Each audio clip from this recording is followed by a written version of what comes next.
Cyclone MMA. What's going on, everybody? My name is Mason from Cyclone MMA, and welcome back to another video. You read the title. You see the graphic. We're sleeping on Gilbert Burns. We are sleeping on Gilbert Burns. He's a plus 575 underdog in this fight against Michael Morales. Gilbert Burns is 38 years old. Gilbert Burns has lost 3 of his last 3 fights. He's going downhill. His career is not going to get better at 38 years old in this 170-pound division.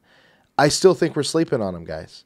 He's fighting a 17-0 young stud who's 25 years old on his way up, knocking everyone out in this welterweight division. And I still think we're sleeping on Gilbert Burns. I think the odds makers are sleeping on him. I think they're giving him an unfair chance to win this fight. Plus 575.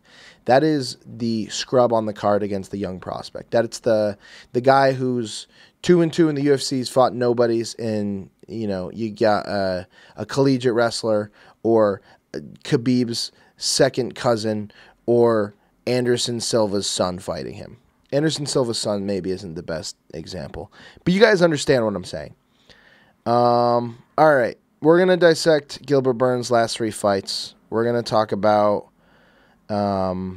the ways Gilbert can win this fight. And I'm going to say this beforehand. If this is a bet with a buddy, if it's, hey, who do you think is going to win this fight? Winner gets $5. I'm picking Michael Morales. I know I'm a Gilbert stan. I'm not dumb. I understand. I think Michael Morales has an edge in this fight. I think he probably should win based on his age and trajectory of how their careers are going. But plus 575 I can't get past, and I love the value on some of these bets for Gilbert Burns. So, all right, Gilbert's last fight was a loss to Sean Brady. He got dog-walked. He got out-wrestled. Sean Brady is a young wrestler who, he had that that Bilal Muhammad loss that looked not great, but then Bilal Muhammad became a champion, and since then Sean Brady's beat Leon Edwards, and he's knocking on the door for a title shot right now. That's one of those losses you say, whatever. Lost Sean Brady. Tough matchup. Gilbert Burns, at this stage in his career, I think he needs to get a takedown. He needs to get a submission. He needs to get top control. Whatever. You punt that Sean Brady loss. It's a tough matchup. Jack Della Maddalena was the loss before that. That's a fight that Gilbert Burns was winning for 2.5 rounds. He got caught with a knee. He got finished in the last round. Jack Della Maddalena is your champion right now. He just beat Bilal Muhammad. That loss doesn't look bad at all. That loss does not look bad, especially considering Gilbert was taking it to Jack Della Maddalena. He was winning that fight. He was on his way to win a decision. Think about how that changes the scope of this welterweight division if Gilbert wins that fight. Before that, it's Bilal Muhammad, who apparently Gilbert Burns, you could see it too. He had an injury early on in that first round and just kind of got out-decisioned by the decision king, Bilal Muhammad. A loss that you look at and you're like, whatever.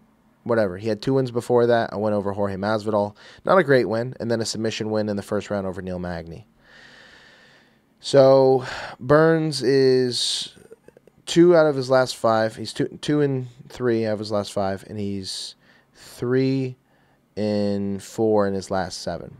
He's losing more than he's winning. He's fighting Michael Morales, who's really looked great. He knocked out Neil Magny in his last fight. He had a win over Jake Matthews before that. And then Max Griffin, Adam Fugit, Trevin Giles. Some good wins, okay? Some good wins. Here's what I'm going to say. I'm going to make a case for Gilbert Burns right now. His last 3 losses, his last 4 losses, I mean, you throw Hamzat in there, not bad losses. The Sean Brady one made him seem like he's old. That one's tough.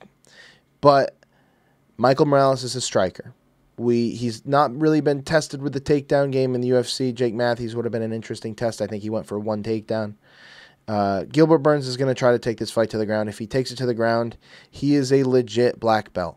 There's like a plus 1,400 odds on Gilbert Burns by submission. I love that, dude. I love that. Win $100 on a $10 bet. Win like almost $150 on a $10 bet.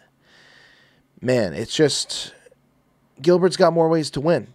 If you say, hey, the winner of this fight, hey, let's say the fight happened, okay? The fight happened, and your friend goes, man, that Gilbert versus Morales fight was really good. Yeah, the winner won by submission. Who do you think won that fight? It's Gilbert. If it's knockout, it's probably Michael Morales, but Gilbert's live there too. If it's decision, kind of a flip of a coin. Again, probably lean the younger guy in Morales.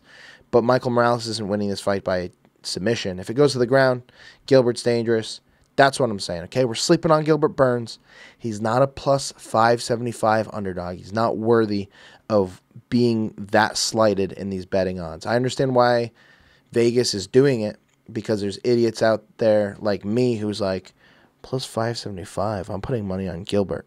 But I think it's wise. Sprinkle some cheddar. Don't put your life savings on Gilbert, but toss a couple bucks on there, because I really think these should be more like minus 300 Michael, plus 300 Gilbert. Plus 575 is crazy. I don't know.